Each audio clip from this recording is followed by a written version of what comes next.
Alright, almost done. Now, once we got all that, we have to look at how the plot actually develops. And for this, there are typically turning points and a climax. And here, Thor 1 is in fact super easy to analyze. At the beginning, Thor is still like on top of the world. He is about to become king, is on Asgard, people love him, they cheer him on. Even when the coronation doesn't happen, he is charismatic, his friends follow him to Jotunheim.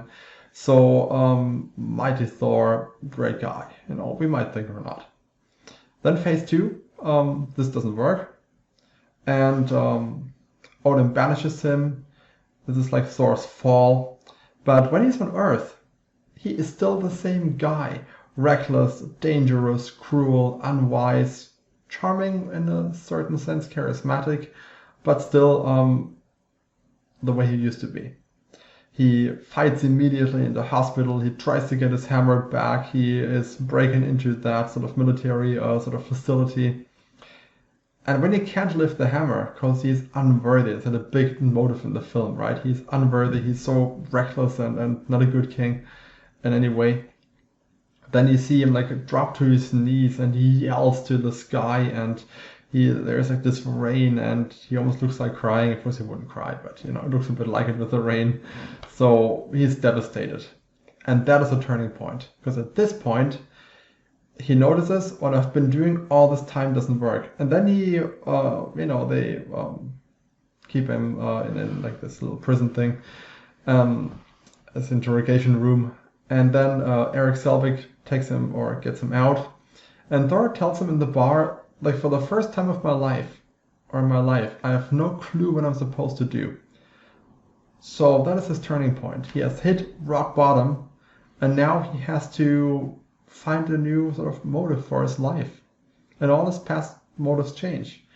And now he falls in love with Jane Foster a bit and tries to be nice and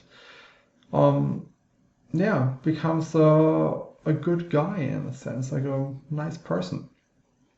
But it's still not enough, because now his friends come from Asgard, and they try to take him back, because Loki has risen to power and he's abusing his power, and they need his help.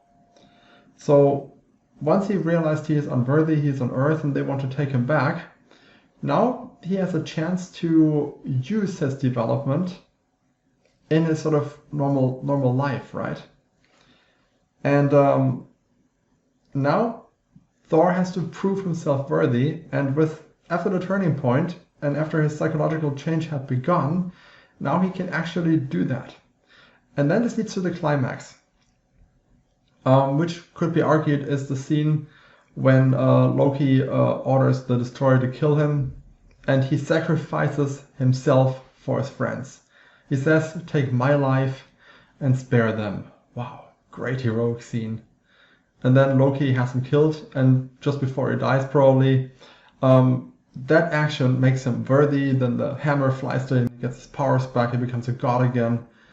And then he can use his powers, go to Asgard, and like sort of solve the film. So we have the turning point, then we have the climax after the turning point. And films tend to have these moments where something big happens, some turning point happens, that allow the characters to change their mindsets, to discover something big. So, right, when you do this, analyze the story for turning points, for a climax, for the opposing forces that have the character change. Now, to finish this, there are a few bits and pieces that drive a plot. There's unpredictability. There are unclear circumstances we can figure out later on. We've talked about that. The narrative dips back into the past or foreshadows the future. The character's motivation is discovered and develops throughout the story. It's not clear. There are deeper motives, the character develops. The character's attitudes and emotions have complexity. Like, this is like this, the past shaping the person's feelings, the person's actions. And it's not just, some very, very clear sort of mission and that's all there is. That's pretty boring. Now, and then and that is important and that is new, there's moral ambiguity. And this is what Marvel films are criticized for a lot. The typical Marvel film is bad guy tries to destroy everybody. Guardians, Ronan trying to destroy the galaxy, Thanos trying to destroy the galaxy, Guardians 2, the father figure trying to destroy the galaxy. What else do we have? Black Panther. I don't know, the guy trying for world domination or something. In the end, all of them are basically kill everything, and the heroes don't want everything to be killed. It's pretty boring in the end. It's good action movies. I mean, fun to watch, but yeah, it's like okay. One difference or one character that doesn't follow that sort of clear-cut bad motive is Loki.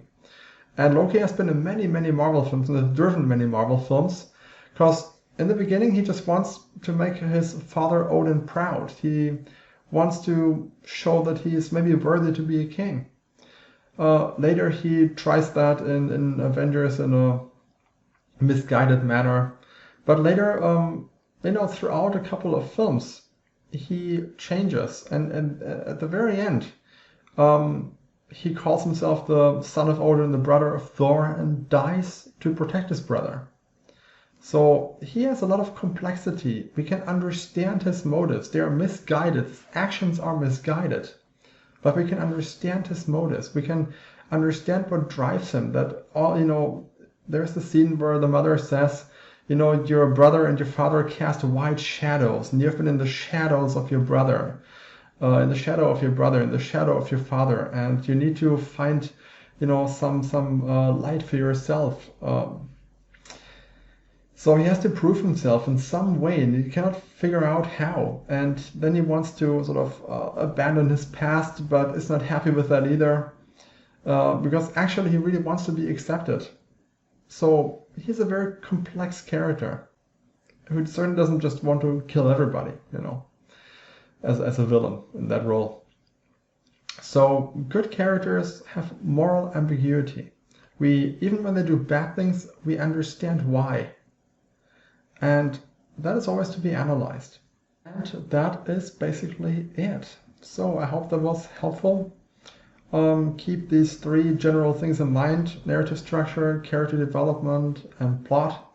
Go through a couple of these features and you will have a lot of relevant things to say, and it will probably cover basically everything that can be said about a piece of fiction.